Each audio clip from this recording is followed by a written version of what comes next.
All right, welcome to the Armchair Commanders podcast. My name is John, And I'm Jack. and this week we have a bonus reel that we wanted to share with all of you. Much like every other person in the history, pop culture influencer, if you are in the history world, then the only thing anybody's been talking about is Masters of the Air, which What's Masters of the Air? oh, shut up. This is where you're supposed to say, I'm glad you asked, and then launched into what it is. I'm glad you asked. Masters of the Air is the third installment of the Tom Hanks Steven Spielberg team up of a miniseries. Most notably, they start with Band of Brothers, which, if you haven't heard or seen Band of Brothers, then I don't know Then what to what's tell wrong you. with you? Yeah, I don't even know why you're listening to this podcast. You're definitely not in our demographic. Um, they also did they followed that up with the Pacific, and then they went a long time before finally coming up with this series. And if I'm not mistaken, this series has been in the talks, or it's been in the works for like literal years. They took a long time before they actually got around to actually doing this and filming it and uh, getting it out. And I'm sure the whole COVID thing probably played a part of that because that screwed up a lot of things. But it's it was a very long awaited and very highly anticipated series. You know, with a name like Masters of the Air, I was really expecting a documentary series about those guys in World War One that would dig tunnels under enemy lines and then blow them up. So I feel lied to. I guess I don't see the correlation. Why would you think? Well, you see, Masters of the Air subverts our expectations, you see, and sets us up to give us the 1-2 punch of subversion and then zigzag. I don't fucking know, man. I was trying to make a joke, but it didn't go anywhere. Anyway, So I know we had talked a little bit about it when they did the trailer release for this, but how excited were you going into watching this episode? And mind you, to our fans, we are only doing episode one. I know episode one and two got released together, but for reasons, we're just doing episode one right now. So how excited were you for this new series to come out? I was excited. I like Band of Brothers. Fucking love Pacific. Don't ask me to pick a favorite because I will not. It's like You picking. know, I think it's hard because yes, they're all products of Tom Hanks. Obviously, they're World War II miniseries, but they're very much their own things. And Mm-hmm. I know that might sound like a silly kind of observation, but I truly mean it in the sense that like Band of Brothers is a start to finish series that About follows one particular unit in World War II. It's based off of Stephen E. Ambrose book of the same name. So it's very linear in its storytelling. And then we have the Um, Pacific, where it's not about one unit; it's about the entire theater, and it's like three or four different books. yeah, the Pacific is an amalgamation of a couple of different books. It follows a couple of different primary characters or individuals who they're actually based on, such as Sergeant Basilone or Eugene Sledge. Um, but yeah, I think although it does tell individual battle stories such as Guadalcanal or Okinawa or Pele, Peleliu. Pele, I can never pronounce that island. I just can't. Um, I think the bigger overarching goal of the Pacific is more about the horror of war Yeah, and less about being kind of that narrative type series that Band of Brothers is.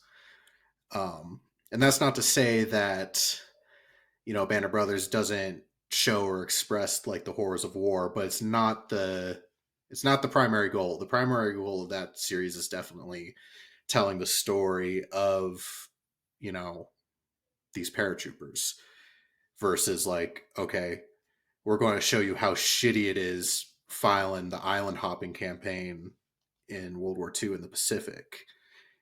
Um, so I'm interested to see what way this series is going to take its storytelling, because ultimately this series is also based off of a book of the same name, Masters of the Air, which is about a particular squadron or bomb group. So I think as far as our characters and our storytelling is probably going to align a lot more to Band of Brothers, but we're jumping around more than I was expecting starting off. Definitely. And it seems like a more Band of Brothers esque organization where, or storytelling where it's just one unit and one book, which simplifies things. Yeah, I think the difference is obviously, and I don't know if they're going to do flashbacks or whatever, but we start off with the very typical, like, how do we express this as 1940s? Well, we have everybody in a bar listening to swing or jazz music. Um, but then we immediately go into, an action packed, um, flight sequence where a B-17 is getting shot up to pieces. And then we go back to our main characters and they start showing up in England. So like we don't really get the training montage or the like gradual like we don't get the same character development thus far that we would like in Band of Brothers, because we didn't get a training montage. No montage. Montage. Um, Nope, just but then drops. again, I'm sure a training montage of like flight school probably isn't going to be that entertaining. Certainly no.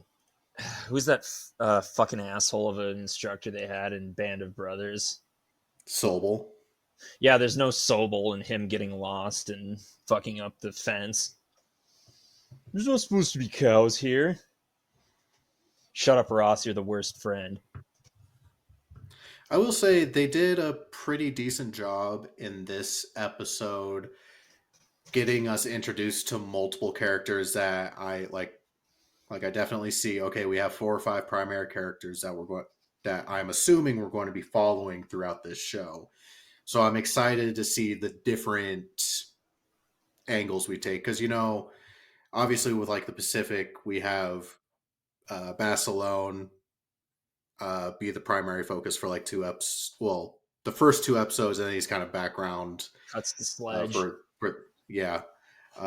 Versus like you take Band of Brothers and uh, the medic basically gets his own episode during the siege of Bastogne, or God, what was his name? Buck Compton. There's like not Buck Compton. Sergeant Randleman, the big dude that he's the one that went on to go uh, perform in Southlands. I know the act. Yeah, but he has a big story arc in one of the episodes too. So I'm curious to see how they're going to divvy up the storytelling between these different characters. Yeah, and I don't know if this is a potential spoiler or not, but I really do feel like the intros may have spoiled some plot points. In what way for you? Like I'd be willing to bet money right now that one of the characters is captured specifically by the Russians after a crash. So I See, I bet there's going to never be some time in a prison camp too. I could see that. And mind you, to our listeners, I haven't read Masters of the Air, so And I I can't read, so right. Um, it's on my to do list for reading, but I haven't read the book, so at this point, I genuinely don't know where this story is supposed to go, or like what people who have read this book are expecting out of it. But after watching this first episode, I've definitely have bumped up the priority of getting that book read. Um, but yeah, at this point, I'm not sure. But what about the intro made you think that there's going to be like a prison camp scene? Like the cuts they show, the clips from the show. Oh, you meant the inch. I got you. I thought you meant like the very first scene, not the like the fuck is it called? Yeah, no, it was the intro scene where one of the characters say, "Boy, this war is going to be swell. I sure hope I don't end up in a Russian POW camp after crashing." Right. So the opening credits Yeah, that's what I was is getting at. okay. I feel you. There was something that stuck out to me in the opening credits. Um, and I'm very excited about it, and its potential. But there is a brief couple of second glance where we see a few pilots that um, they're African Americans, which like that's a very obvious nod to like the Tuskegee Airmen, and I'm super interested to see at what point they're going to introduce the Tuskegee Airmen into this storyline, how much they're going to be introduced, like how much character development we're going to get to see amongst them. Um, like I'm genuinely excited to see like how much they're going to be incorporating the Tuskegee Airmen into this story, because the story of the Tuskegee Airmen is probably one of my top five uh, subjects about World War II that I like reading about because they're just a very impressive group of people. Um, what about you? Did you notice that? Yeah, I did notice that, and I would love to see how they handle that. It's a shame because, like, and granted, I don't know if there's more, but off the top of my head, I can only think of two Tuskegee Airmen like movies that are fully dedicated to them.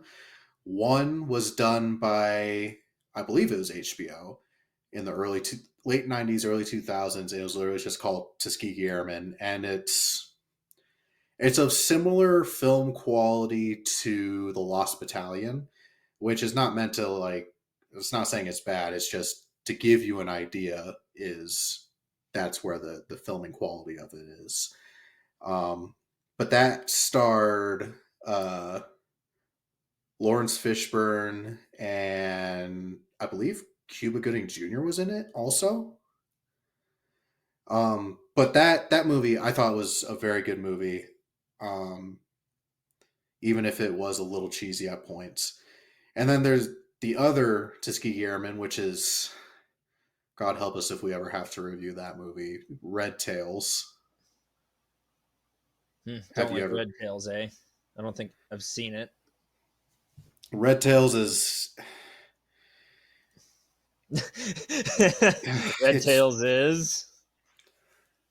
it's not.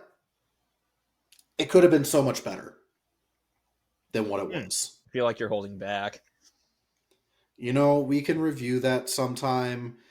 I just, like I said, the Tuskegee Airmen is a terrific story, and I think the movie Red Tails did a great disservice to them. Okay. But that's for another episode. But but yeah, I'm very excited to see when they're going to incorporate the Tuskegee Airmen into this series. Yeah, can't wait. You think So they're what gonna? was or You think it's gonna continue? be an earlier episode? Or you think they're gonna wait? Well, like I said, we've only watched the first episode, so hopefully we see them in the second episode, if not by the third, because the earlier they introduce them, the more opportunities they're going to have to be able to expand on their story. So I personally am hoping for an earlier introduction to them, but honestly, I don't know when that will happen.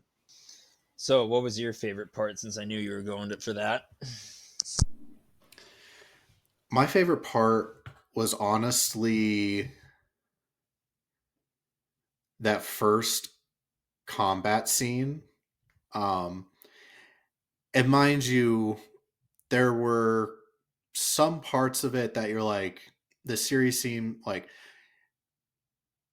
to start off the air war in 1943, which is when this series is picking up. The daylight bombing campaigns were absolutely horrific and had massive amounts of losses because at this point the Luftwaffe hadn't been decimated quite to the point like the Luftwaffe was still a very strong force at this point of the war. Couple that with the anti-aircraft fire, um, like the flak and stuff.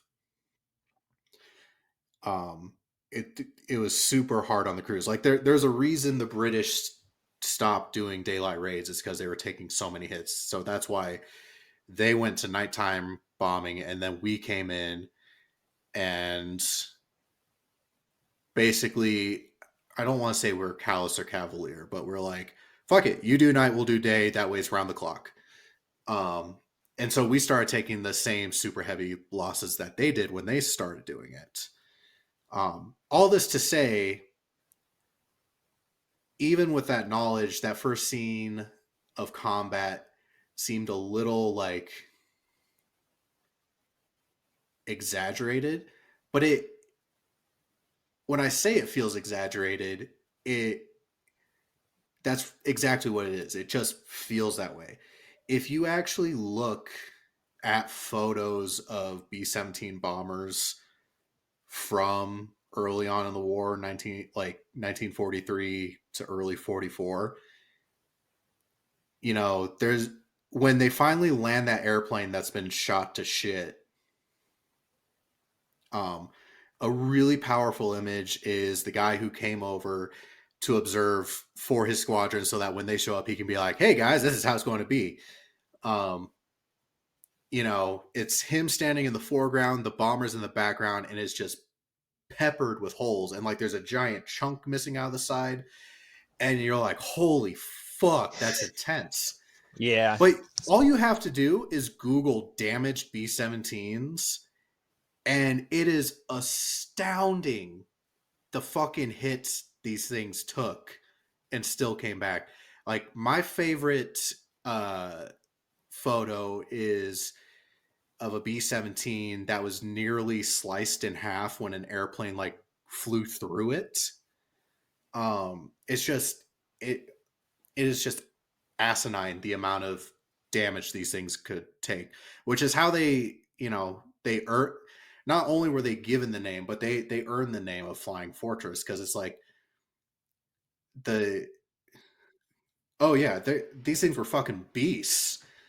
Um, so that's what I'm saying is like it's hard as a viewer in the modern day to really conceptualize air combat back then.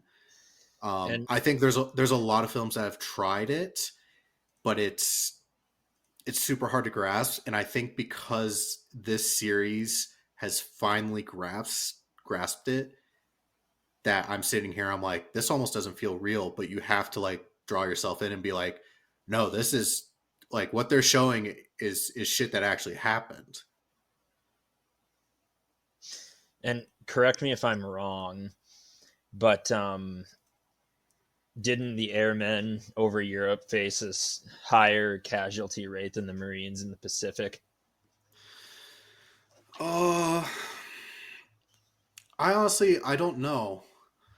Let me do a quick Google box search of that. That'd be a very interesting statistic. Um, I feel like that's got to be wrong, but I can't find anything specific, but it says here uh, the casualty rate was nearly 5 times higher in the Pacific than it was in Europe. So I don't Wait, know hit if me with that that again it was 5 times higher in the Pacific than it was in Europe, but that's just for theater soldiers. against theater against theater. I don't know what the breakdown is between airmen and sailors and infantry guys. So, um, but even Regardless, it's still, brutal. yeah, it was absolutely brutal. Um, what was your favorite part of this first episode? Probably the second battle. To quote the what the hell's that guy's name? To quote the modern day poet Most Def, the shit that lets you know this wasn't no game, dog. You know who my favorite poet is? Lil Wayne. No, as the warrior poet Ice Cube once said, "The day did not require an AK, and it was good." That's saying something considering he's lives in Los Angeles. Right? Anyway, Um, but yeah, the second mission, 19 set out, 15 come back, and that's considered a good mission. Well, I guess yeah, not, considering that they didn't even achieve their objectives, did they? They're just like, fuck it, let's drop the bombs in the channel and go. no, they had to turn around because they're like, we can't see the target. Um, which honestly, that's such a. I'm glad they went with a mission like that or a portrayal of a mission like that because the amount of so mind you, we had this America developed this site called the Norden bomb site, and it was a very advanced piece of technology. It it basically did a whole shitload of mathematical equations to allow the proper dropping of bombs on targets. Because your airplane's flying in one direction, you take wind directions into account, your altitude, like barometric pressure, all that nonsense. So, like, high level bombing is a super difficult task to do.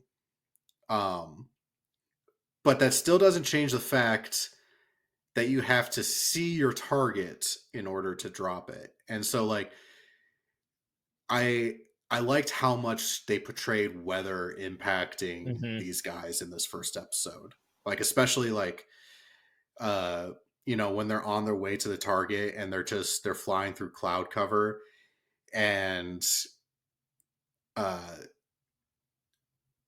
the one bomber comes in and like they shoot off a flare because they're like, hey, let's see if anybody can see us or we can see anything because of it. So they shoot off a flare, and then like couple seconds later, a B-17 appears right in front of them. They're like, pull up, pull up. And as they're pulling up, another guy's like, fuck, there's a guy above us. And I was like, that was a nerve-wracking scene. I was like, holy shit, that's intense right there. Because like these guys are doing all this stuff. They're not doing it with radar or anything like that. They're doing it with paper maps and compasses. You know, Yeah, like just eyeballing it. yeah, super difficult shit. Um, but yeah, I thought that second combat scene was also really good. I think a really underrated thing, and I don't know if it's underrated, but something in this series that I saw that I was super appreciative of was as they're approaching their target, we see it cuts real quickly to the Germans on the ground, and we hear the air raid siren, and the guys run out of the bunker and they head over to their flak 88s, and we actually see them firing off the anti-aircraft artillery before the flak starts bursting around the B-17s, because I think a lot of times, um, in war films when it comes to flak. It's like, we're approaching the target, boys, and then it's like, oh, we got flak incoming. And I think that's the other part of like contextualization that this show does well, which is like, yeah, they could have done flak any number of ways. They could have done it the way it's been done 100 times before. But I think having that one moment before the flak starts blowing up around the bombers of actually showing the guns, like I think that puts it in your mind to remember like these aren't just like little puffs of smoke. Like this is actual artillery rounds. Yeah, the scourge of airmen everywhere, flak.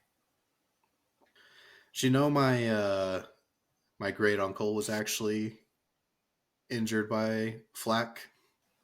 Didn't know that.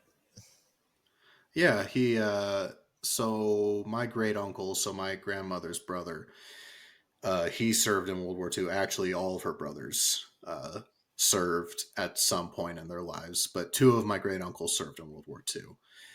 Uh, one of them, well, actually three. Anyways, focusing on the one, he was actually a tail gunner on a B 17 in World War II. He was with the 20th Bomb Group, if I can remember correctly. I think they're more focused on. I think they flew out of North Africa, if I'm not mistaken, or maybe Italy. It's I'd have to go back and look because I actually have his like I have his wartime flight logs in my possession, so I have to go back and look at those. But he was, going back to the whole like these planes getting shredded apart and the casualty rate being so high. My great uncle, he was awarded two Purple Hearts because of flak. Jesus. Yeah. And I mean, and he flew later in the war too, when the Luftwaffe wasn't as powerful also. So I mean, even when we had done a good number on the Luftwaffe, like they were still a formidable force. Yeah, if I recall correctly, they had more planes at the end of the war than at the start of it, oddly enough. Yeah, their issue So was anyway. pilots Mm-hmm.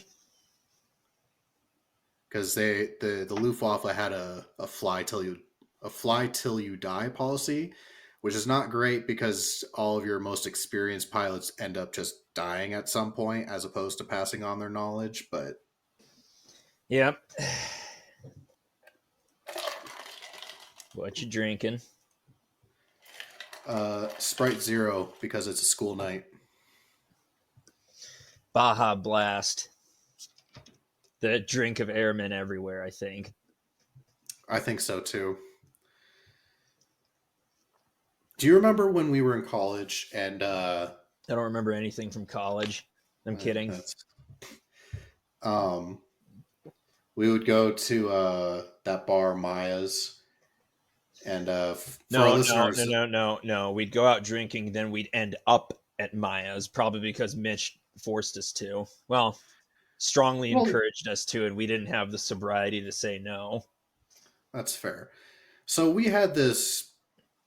Our college town had a lot of bars, as most college towns do. And there was this one bar which neither me and Jack were a fan of, but we would always go there because of one buddy. And their big deal is they had 101 shots, and they had this little punch card. And once you had tried one of each shot, then you got a T-shirt. Um, anyways, our buddy, he was working on his punch card, but me and Jack didn't really care about that. But we had a fun tradition, which was they had a shot called the Flaming Dead Nazi, and it was part Rumpelmans, part Jaeger, And part and, schnapps. yeah, part Schnapps.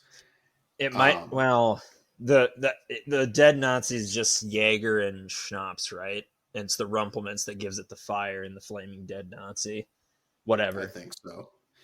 But Anyway, we would drink this Flaming Dead Nazi, and we would always toast our ancestors who had fought in the war.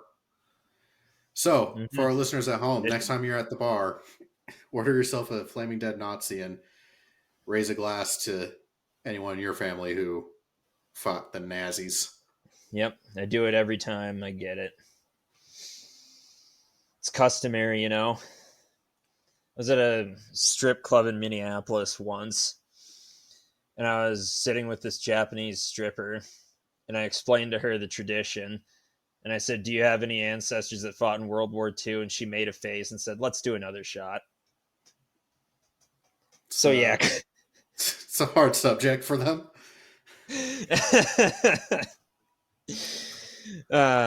good times. But yeah, Maya's. I don't think he ever got the shirt, did he? I don't know. We'll have to ask him. Well, he's if he didn't get it then, he ain't gonna get it now because Maya's closed down. Um,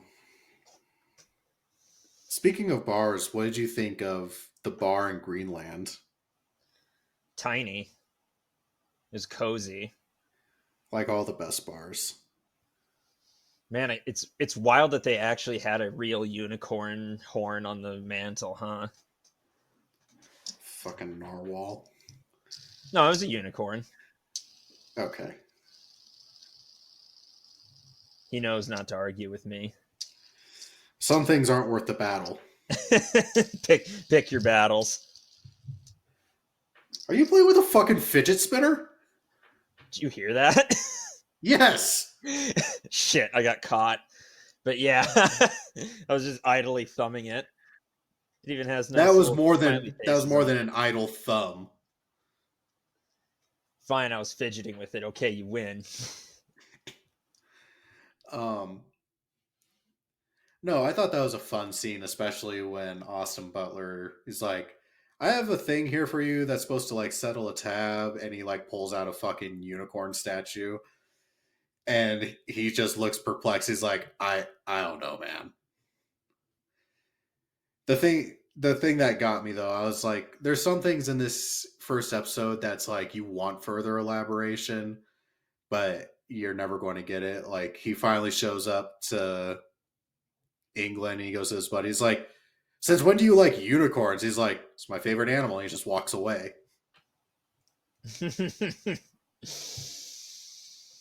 Yeah, unicorns are pretty dope. If unicorns were Which real, would you join the cavalry? absolutely. Fucking right, I'd join the cavalry. What did you think of Austin Butler in this? Which one was he? It's the primary guy. He's he's the one that played Elvis. Never watched Elvis. Eh, Oh, that I mean, guy? He has weird looking yeah, teeth. that's what you took away from his performance. That he has weird teeth. I recognized Be- Barry Kaokin, whatever. Barry Irishman. Um, looks like he took a flak round to the face. It's Kind of mean, it's not yes, but nice. that's not nice. DP sounding genuinely hurt on his behalf. Uh, Austin no, Butler. so yeah, I when I saw the initial trailer when they released that, and I saw Austin Butler was going to be one of the primary actors, I was genuinely I wasn't stoked on it. Oh yeah. Um, I don't know.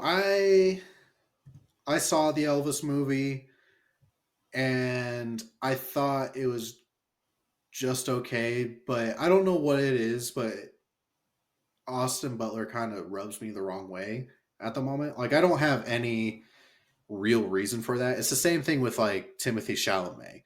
I don't have any reason to dislike him. I just do. Like it's just something about his face. You know what I mean? Like you have to have a person Why? that you're that way. That's why I fucking hate Dane DeHaan. He just pisses me off. Or like He your was. thing with Ed Skrein, you know? I have a thing with Ed Skrein. You hate his voice. Oh yeah, his voice. He was all right in Deadpool. I'll grant him that. But So I saw this thing, and it was actually from our friend Sarah from the History Check 1941. Uh, which, if you haven't seen our episode with her covering the movie Operation Mincemeat, go ahead and check that out. But she made a post on her page the other day that was like a little fun factoid about Masters of the Air, which was um, Austin Butler is like, I believe he's a method actor or something like that. So when he got into his like Elvis deal, he like full set, like did a full send on it. And apparently he had to hire a voice coach in order to drop his Elvis voice. And like the thing is you still see his Elvis voice coming through in this first episode. So that kind of bugged me a little bit. But the other part of it too is I'm like, okay, by the time this gets to like episode 8, 9, 10, however far they're going to take it, he like is he just going to sound completely different than how he sounded in the first episode? And if so, that's just going to be stupid. You know what I mean? yeah, But like imagine being so invested in a character you played that you have to hire somebody to like bring you teach out you of it. how to teach you how to talk not like them anymore.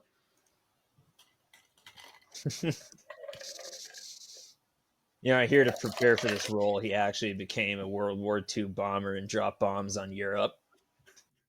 Like a transformer. We must stop Austin Butler. Oh, I gotta say, so for our fans at home, we watched this together and we did it together on our Discord. So Armchair Commanders has a Discord where we do occasional live viewings together because we like hanging out with you guys. Um, but my God, was this the biggest pain in the ass to try and set up a screening for? Because Apple's a great company. Yeah, fuck Apple. Because Fuck Apple. that's the thing that kind of makes me a little butthurt is like, so Band of Brothers and The Pacific were both HBO productions, and I don't know where Tom Hanks is going with his new love of Apple. I think it might have something to do with the fact that like he didn't get to release Greyhound in theaters because of COVID, so it got released on Apple. So I don't know if that's just like his new thing, but because I remember texting you, I was like, "Fuck Apple, dude," because I literally typed into the search bar.